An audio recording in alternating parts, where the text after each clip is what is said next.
নমস্কার বন্ধুরা, জ্ঞান কথা চ্যানেলে আপনাদের জানাই স্বাগত। আজ আমি আপনাদের জানাবো শ্রাবণ মাসে কেন সবুজ কাচের চুড়ি পরতে হয়। এই সবুজ চুড়ি বিবাহিত মহিলার জন্য নিয়ম। বিয়ে না হওয়ার আগে নানান রঙের চুড়ি হাতে দেওয়ার রীতি আছে। কাচের চুড়ি, প্লাস্টিকের নানা রঙের চুড়ি পরার রীতি আছে। আমাদের মধ্যে রীতি আছে, বিবাহের পর শাখা পলা নেওয়ার নিয়ম আছে এবং সিঁথিতে সিঁদুর।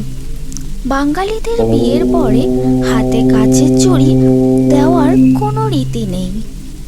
বিবাহিত মহিলারা বিবাহের পর কোনো কাচের চুড়ি হাতে দেবেন না।